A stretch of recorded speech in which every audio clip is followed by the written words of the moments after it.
नमस्कार दोस्तों, मैं श्रीदत्त फिर से स्वागत करता हूं आपके अपने चैनल द हॉन्टेड रेडियो में।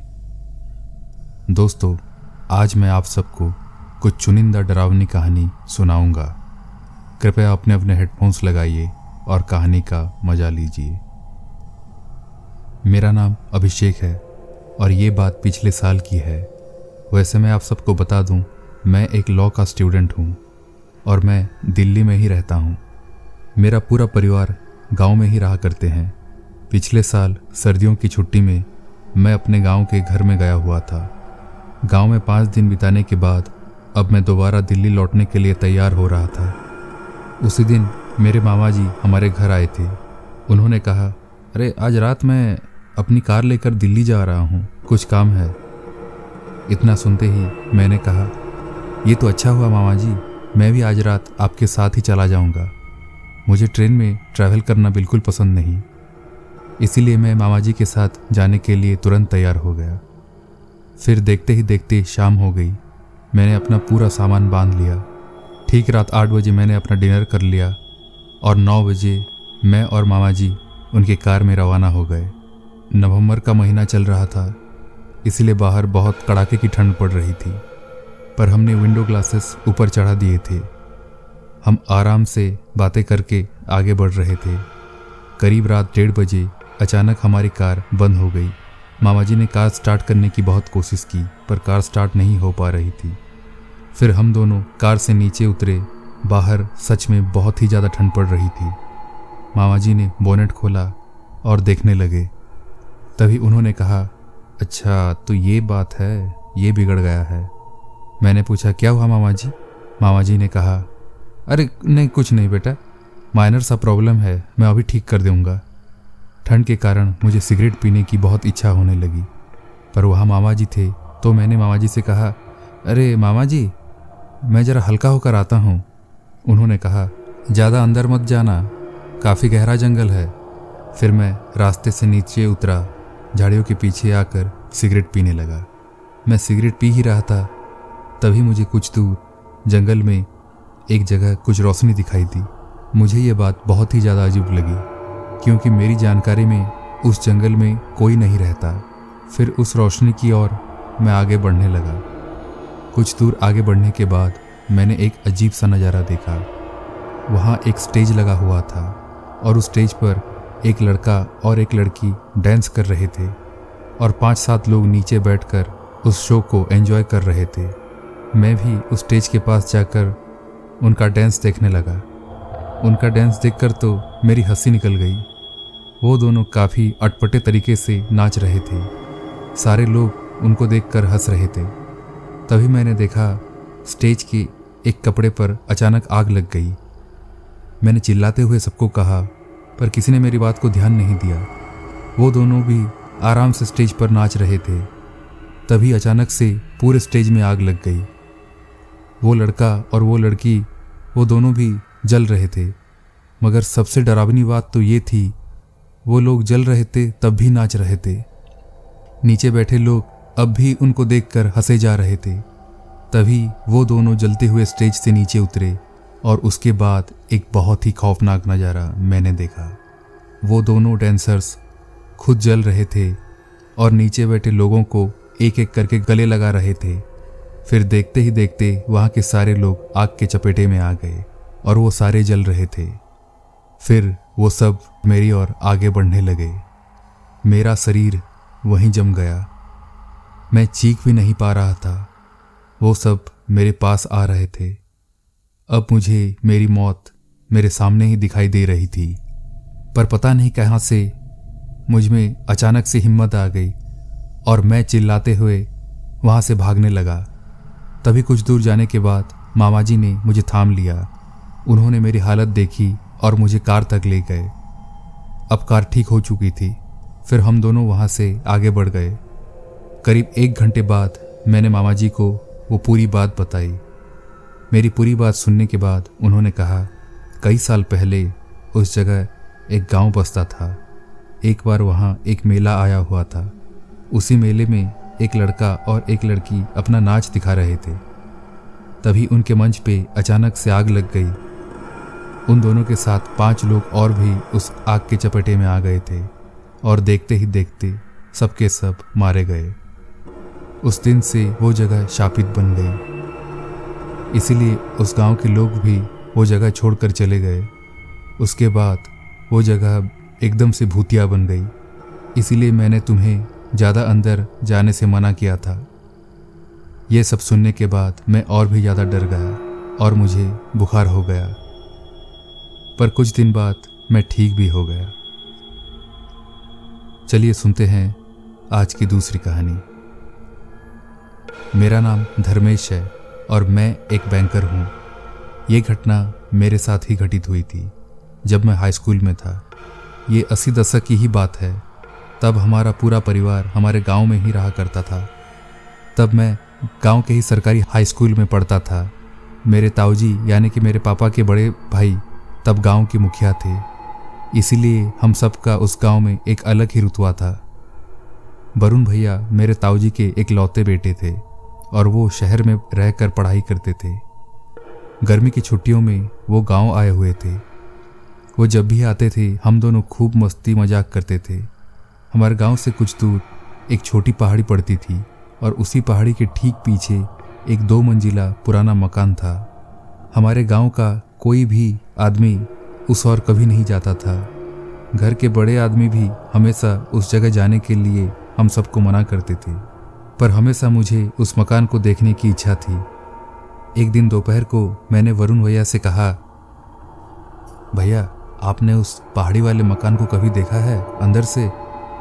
उन्होंने कहा, नहीं, कभी तो मौका नहीं मिला। हाँ, बस 1-2 बार मैंने बाहर से उस मकान को देखा है। फिर मैंने कहा, तो अभी चले क्या देखने? वरुण भैया भी घर पर बोर हो रहे थे, इसीलिए वो भी मेरी बात पर मान गए। फिर हम दोनों साइकिल पर उस छोटी पहाड़ी की ओर चले गए। वैसे भी बाहर काफ़ी गर्मी थी और दोपहर का समय था, इसीलिए पूरा गांव सुनसान था। हम दोनों थोड़ी दूर के बाद उस मकान के सामने आकर पहुंच गए। वो जगह बहुत ही वीरान और सुनसान थी। वो मकान सच में भूतिया लग रहा था। घर को बाहर से देखने के बाद अंदर जाने का साहस नहीं था मुझ में। मैंने कहा, भैया अब चलो, देख लिया मैंने ये मकान। वरुण भैया ने कहा, क्यों डर गया? अरे कुछ नहीं होगा, मैं हूं ना तेरे साथ। फिर मैंने भैया का हाथ पकड़ लिया और हम दोनों उस घर के मेन डोर के पास गए। उस दरवाजे पर एक काफ़ी पुराना ताला लगा हुआ था, इसलिए जैसे ही भैया ने उस ताले को खींचा वो ताला टूटकर नीचे गिर गया। फिर हम दोनों ने दरवाजे को धक्का दिया तो धीरे धीरे एक भयानक आवाज़ के साथ वो दरवाज़ा अंदर की ओर खुल गया। अंदर घुप अंधेरा था। फिर हम दोनों अंदर दाखिल हुए। वहाँ लकड़ी सड़ने की बदबू आ रही थी। हम दोनों थोड़ा और अंदर गए। वो एक बड़ा सा हॉल था और उस हॉल के एक कोने में कई सारे लकड़ी पड़े हुए थे। उन लकड़ियों के पास एक लंबी सीढ़ी ऊपर गई हुई थी। तभी मुझे लगा जैसे किसी ने उस घर का मेन डोर बंद कर दिया हो। मैंने तुरंत पीछे देखा तो सच में वो मेन दरवाज़ा बंद हो चुका था। वरुण भैया ने कहा, यह दरवाज़ा कैसे बंद हो गया?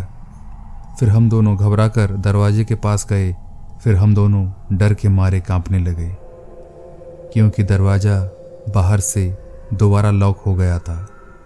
मैंने डर के मारे वरुण भैया को पकड़ लिया।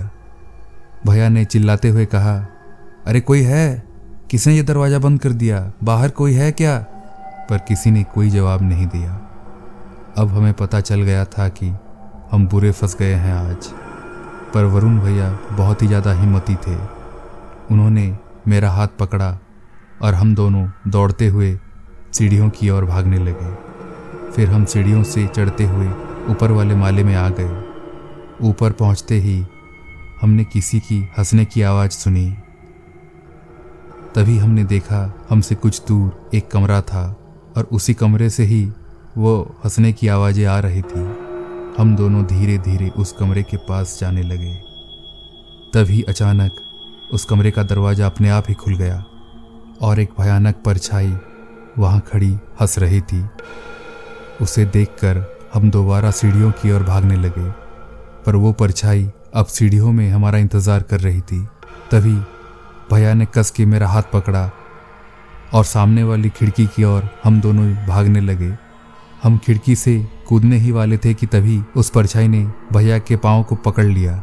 दर्द से भैया चिल्लाने लगे। मैंने उनके पैरों को छुड़ाने की कोशिश की, पर उस परछाई में बहुत ही ज़्यादा ताकत थी। पर तभी एक चमत्कार हुआ।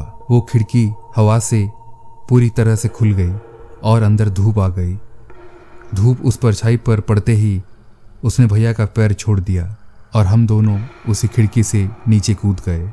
नीचे नर्म मिट्टी थी, इसीलिए हमें कुछ नहीं हुआ। फिर हमने देखा वो खिड़की दोबारा अपने आप से बंद हो गई। वरुण भैया का पूरा पैर लहूलुहान हो चुका था। मैंने उन्हें साइकिल पे बिठाया और तुरंत घर लेकर आया। घर आने के बाद हम दोनों को बहुत ही ज़्यादा डांट पड़ी। मुझे तो माँ ने 2 चांटे भी लगा दिए। उस दिन के बाद से कभी मैं उस मकान की ओर नहीं गया। पर कुछ साल बाद वो घर अपने आप ही टूटकर बिखर गया। अब वहाँ गांव का स्कूल बन चुका है और आसपास भी कई सारे लोग रहने लगे हैं। पर हमें कभी ये पता नहीं चला कि वो परछाई आखिर थी किसकी। ये आज की तीसरी और आखिरी कहानी है। मेरा नाम संतोष है। ये बात तब की है जब मैं अपनी ग्रेजुएशन की पढ़ाई कर रहा था। तब मेरे पापा एक किसान थे और तब हम अपने गांव में ही रहते थे। मैं बस से ही शहर जाकर अपना कॉलेज अटेंड करता था। एक बार की बात है, वो शायद जून का महीना था। बहुत गर्मी थी, पर अब बारिश होने के संकेत मिल रहे थे। एक दिन कॉलेज में स्पोर्ट्स की तैयारी चल रही थी और इसी चक्कर में मैं काफ़ी लेट हो गया। शाम के 7 बज चुके थे। मेरी बस भी छूट गई थी।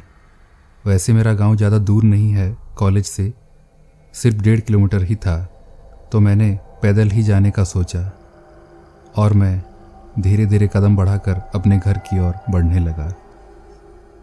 पर कुछ ही मिनट बाद अचानक से काले बादल घिर गए और जोरों की बारिश होने लगी। मेरे पास छाता भी नहीं था, इसलिए मैं एक घर के बाहर बरामदे में जाकर रुक गया। पर वो बारिश अब ज़्यादा होने लगी थी।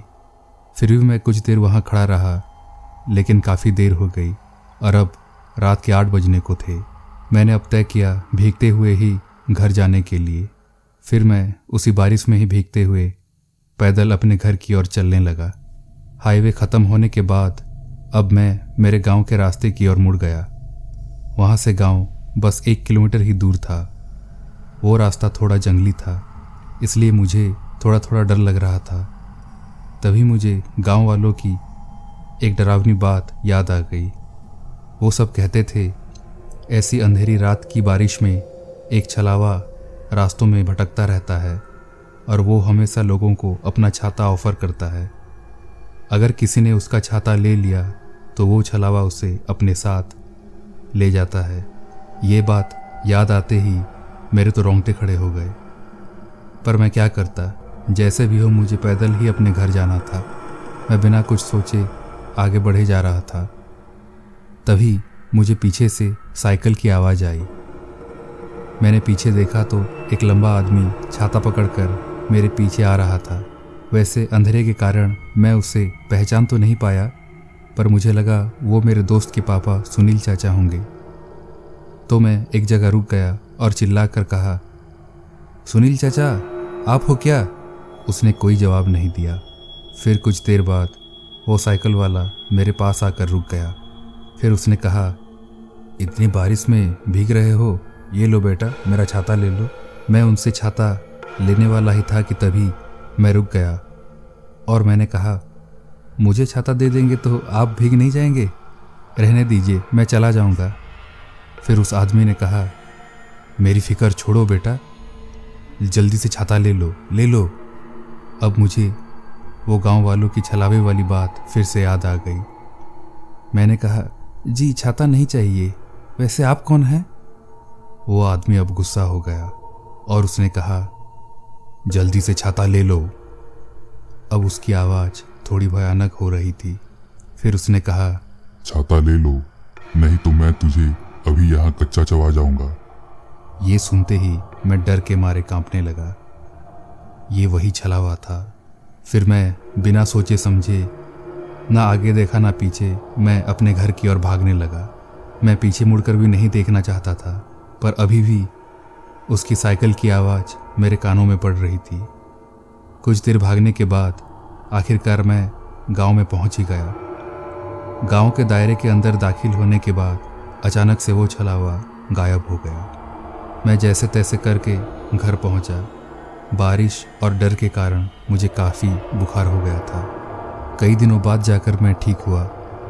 इस घटना को अब कई साल बीत चुके हैं, पर आज भी गांव वाले उस छलावे को देखने का दावा करते हैं। दोस्तों, आप भी कभी बारिश में किसी अजनबी से छाता कभी मत लीजिएगा। तो ये थी दोस्तों आज की कहानियाँ। पसंद आए तो प्लीज़ लाइक, कमेंट और चैनल को सब्सक्राइब करें। धन्यवाद।